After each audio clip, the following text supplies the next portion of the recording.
2020 has clearly been a year of disruption for us. And now that everyone is coming back to restore confidence, India is a very important aspect of that, sir. When we talk about infrastructure, capital goods, L&T is the foremost name. How is it that you've been part of India's story for decades? And tell us, how is it that you view that India can achieve this objective of reforming, performing, as well as transforming? It's been a series of processes over many decades, and some fantastic leaders have built this platform called L&T to be where it is. Much has to be acknowledged about how many leaders have put many facets of and many aspects of L&T together to make it what it is today. We do see many other players coming up in this space. But to have the kind of deep-rooted engineering, technology, methods, the front line, the training centers, the capability, the huge deep-rooted methodologies and people that we have embedded within the system takes a lot of doing and a lot of hard work. It also requires, I think, at many points of time, lots of gutsy and major decisions to have been taken. EPC is principally a risky area. You enter into engineering procurement and contract with an organization to deliver a plant, infrastructure, or plant, a hydrocarbon plant, process plant. You're taking a lot of risks. And these risks includes the engineering risk, the performance risk, the process risk, the delivery risk, and finally testing, commissioning, and handing over. Unless the organization has gone through it multitudes of times, it does not generate the confidence within itself to deliver it. Worldwide, we have seen many EPC companies disappear over projects.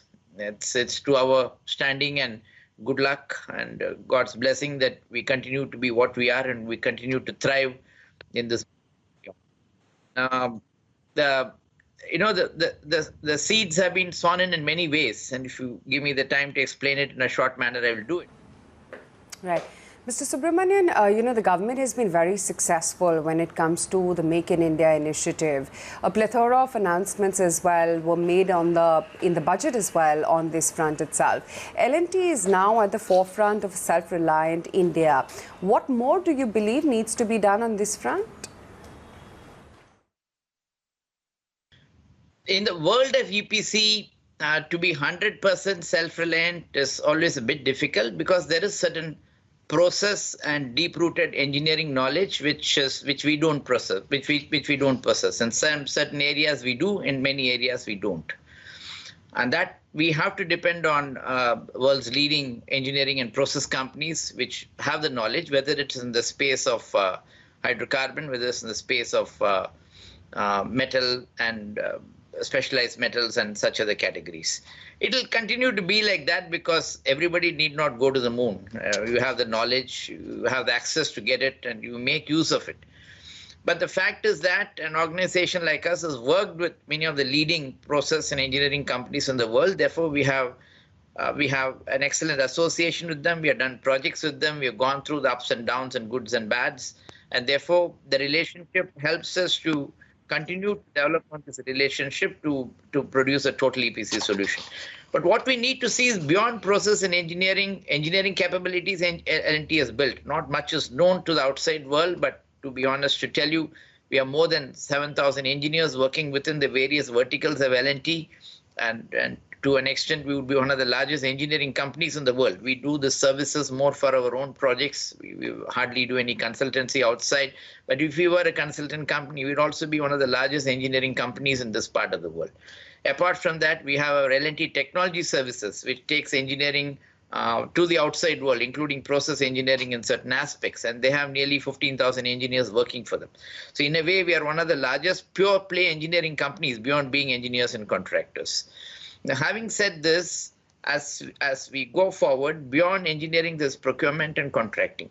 I think in contracting, anything that anybody can do or even better, we can do in India. Procurement, there are certain specialized equipments and such which one can do it in India, but at the same time, there's not much of economy of scale because that kind of development is not there. So for some of these process equipments where there's an IP and patent required, we may have to buy it. But to a large extent, let me say that nearly 90 to 95% of our needs, we are quite capable of handling it in India, quite capable of making it in India, and along with not only by us, but along with the ecosystem of partners, MSMEs, SMEs, we are able to do it in India, which says a lot. Which says a lot for the way we have prepared ourselves as an EPC organization. Right, and give us a sense, Mr. Subrahmanyan, because we've seen the infrastructure story in India grow multifold. There continues to still be some amount of glitches, be it in terms of execution or delays. What are some of the key challenges in this that you foresee? What needs to be done?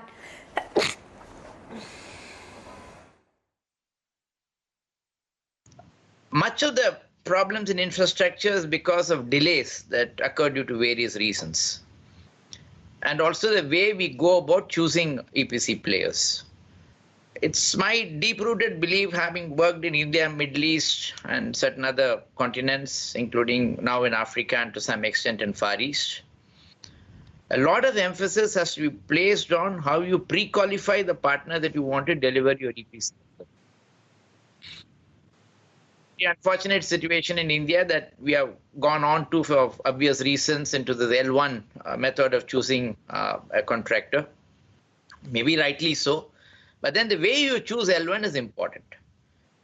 Now, if you allow joint ventures, if you allow unsolicited dilution of pre-qualification criteria and qualify one and all, somebody can always become L1 and may not be the necessarily the rightly pre-qualified contractor who becomes L1. And you've seen umpteen projects get very badly delayed, going into disputes and court cases and such. And in the government system, you're not able to easily onboard and remove a contractor, and then project gets extremely badly delayed. And a poor country like us cannot afford the kind of cost increases that take place. So enormous emphasis has to be placed on pre-qualifications. It is possible that in some crucial jobs, etc., only one company could get pre-qualified. So be it. It happens in many countries. There's nothing wrong in having one company pre-qualified. So in such cases, what you do is you have gradation of contractors. For certain types and value of work, you have certain types of contractors doing it. If 2, 3 of them have done it very, very well, you take them to the next value and then the next value and so on and so forth. So ultimately, at some point of time, you'll have 2 or 3 or 5 L&Ts working in this country. It's not that we are afraid of competition. We face competition in every aspects of our life. That is fair enough. But there's a method, and it's having being egalitarian. It's an equal competition to an unequal competition of somebody who has the knowledge and without the knowledge trying to do something. I think we have to get into the right way of doing things, first of all, to see that projects are done properly and to time. Second, I think, is the obvious thing of land acquisition and clearances. In many cases, one gets into a job and then you find the land clearance is not done, right of way is still not done. And all this creates a lot of time and cost overrun, which can be avoided if proper planning and proper thought through is done prior. The next point, of course, would be after you get the job, there are scope changes or deviations or alignment changes or multiple authorities working at cross purposes, and therefore you have to stop and find the right balancing to get to do a job. And then naturally, if time delay is there, having mobilized, the resources are very much there, cost is ticking along, working capital is ticking along, and you need change orders and such, and which again leads to cost increases. The other important thing which is really hitting us nowadays is the frequent resorting to disputes and arbitrations, which are also not honored, and some of them go to court, and much of them go to court. And the court system works in its own way and takes 10, 12 years to get a decision. I'm not sure that's the right way to do commercial projects. Profit delayed is profit denied. Money, cash flow delayed is cash flow denied. And many companies have seen very bad situations due to cash flow management. Because in a project, there are 4 things: labor, material, plant, and money. Don't get labor, material, and plant can be mobilized by the contractor, but money has to be given by the client. So money doesn't flow in the way it ought to be. One cannot keep on taking money from other jobs and putting it into one bad job because decision is not being made there, and thereby destroy the entire P&L and balance sheet. I think this is happening quite often nowadays. Some mind application has to be done whereby much of the matters are not sent to disputes. It is sort of sorted out across the table. Second, even if it is taken to disputes, you can't have a conciliation process, a dispute process, an arbitration process, and then the lower court to high court to Supreme Court. Nobody can survive this process. There has to be a method by which, if a dispute is settled, in whosoever favor the other party has to agree to it. Under very rare circumstances, that should be allowed to go to arbitration. Arbitrations have to be completed within a year, and there's a Niti Aayog rule which clearly states that the 75% of the money has to be paid to the contractor or to the client, whoever wins the disputes. 9 out of 10 is the contractor. The money has to be paid to move on. This is not being done in the manner it ought to. We have also raised it in many forums. I have personally raised it, but this is something which we need to see how to make the system work in a more evolutionary manner, in a positive manner, and in a manner by which projects benefit by taking quick decisions. And if that can be done, I think many of the issues that we have will get sorted out. Last but not the least, when you start a project, whether in whichever form, whether it's a private client or the government, the financial close out to be done.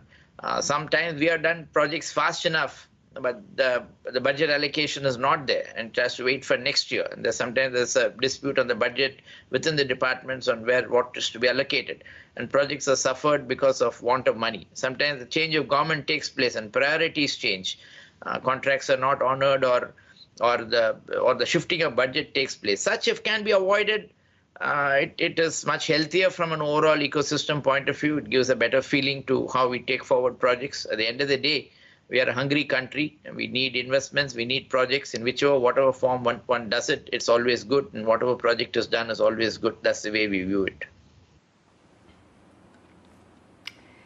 What would then be your long-term vision for the company, and what would be your message to shareholders as well from a longer-term perspective? No, much of the vision has been set prior to, I assume, my particular seat here, and Mr. Naik has deep-rootedly thought and set the company on a particular track and method.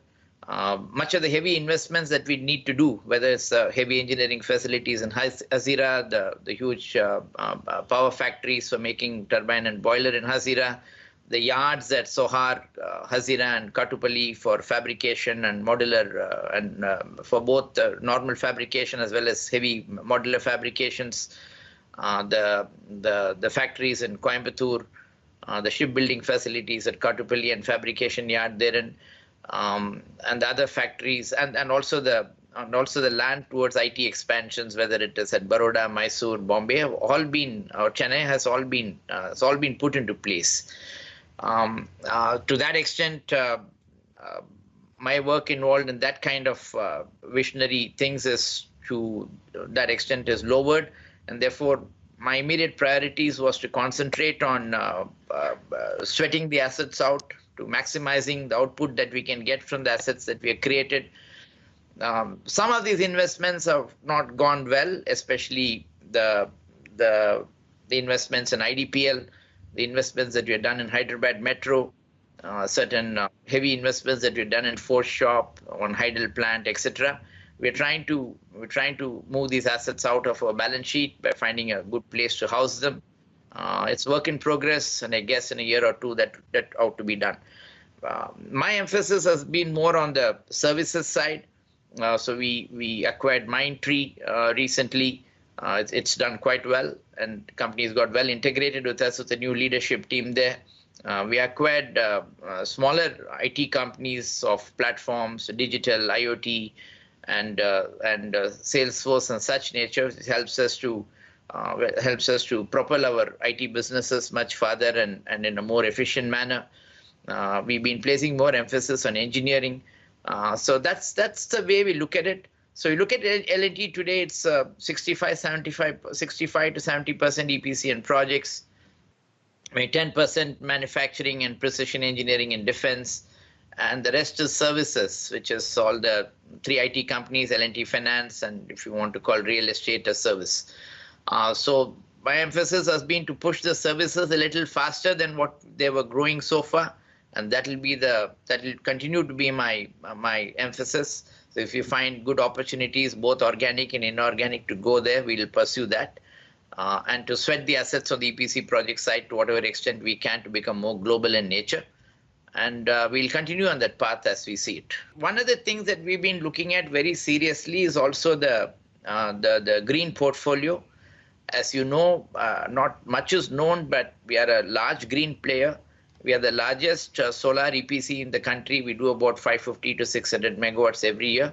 Now, with the solar business, we also gone into Middle East.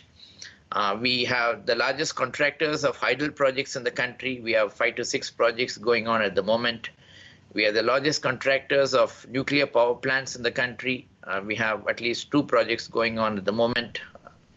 We are seriously thinking of, we are the largest contractors of FGDs, the fluidized gas desulfurization units for coal-fired power plants. We have nearly 40-45% of the market share of that business.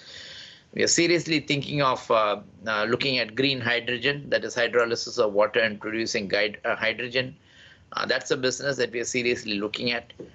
Carbon capture is another theme which we have been working on, but that process involved is still very costly unless we are playing our mind on it. We have some interesting talks going on with possible collaborators or solution providers, and if something comes out of it, look at seriously. So in a way, green is the way to go. All our offices and factories are trying to make it as green as possible. We are on the process. There's a separate task force working on that within the company, and on the possible green initiatives that L&T explained, and if there is a good method to look at it from a business point of view, we will take it forward as we go along. So this is probably one thought process which I thought I would mention. And how do you see the next 10 years panning out in terms of being a turning point for India? How do you think India can harness the opportunities to navigate the challenges? I think one has to be practical out here to state the obvious, right? We've had politically at the central level, we had a fantastic 7 years of stability with a majority government being in place. I think that's a very big positive thing from a citizen point of view, from a business point of view. And I think it's an extremely good thing that has happened to the nation. On top of it, this government has been very bold in taking certain very far-reaching decisions. To state a few, the GST Act, the One Nation, One Tax Act, I think it's a remarkable tax. Earlier, we used to have huge sales tax departments, and to understand the sales tax of each state, etc., is all gone now. We just have One Nation, One Tax. The RERA Act that has come in, the IBC Act, which is in play, the various measures that the government has taken towards easing the crisis that happened after the pandemic in terms of easing out interest rates, reducing bank guarantee interests, easing out cash flows in many projects, putting in conciliation methods to sort out tough situations in many projects and contracts, easing bank restrictions, advancing loans to MSMEs and SMEs from their business point of view, the Aatmanirbharta program, which I think is a phenomenal measure to make things more within the country. The nationalistic feeling which came in when the Chinese did the incursion at the border. Many of us were buying products and other fabrication from China, which has now all been shifted to within our country.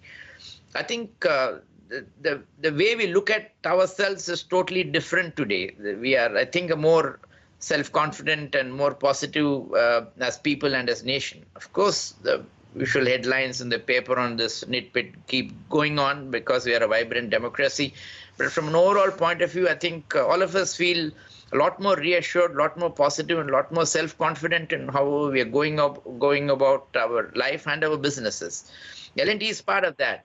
It's a reflection of it. Even during this pandemic, we booked the the largest order in our history, the high-speed $3.3 billion. We booked the longest bridge ever, the Dhubri-Fulbari the bridge in Assam-Meghalaya border. We booked the largest equipment order from our construction equipment point of view from Tata Steel. We booked the largest the refinery and FCCU order from HRRL Barma. And therefore, in my view, when there's a positive feeling, there's a positive intent. During a pandemic, many good things happen, and that's the way we look at it. And therefore, I feel that the many things that have been put into place, the fundamentals that have been created, the many reforms that have taken place in a quiet manner, have laid the foundations for a very strong nation development for the next 10, 15 years. And let's all be positive and do whatever we can to push this in a nice manner to take it forward to where it ought to go to. At the end of the day, the key thing is we have a young population, a burgeoning population, and the key objective is to provide employment. And more projects, more infrastructure is there. People will get employment. We feel good about what we see around us, and that is healthy and good from a national point of view. That's the way I look at it.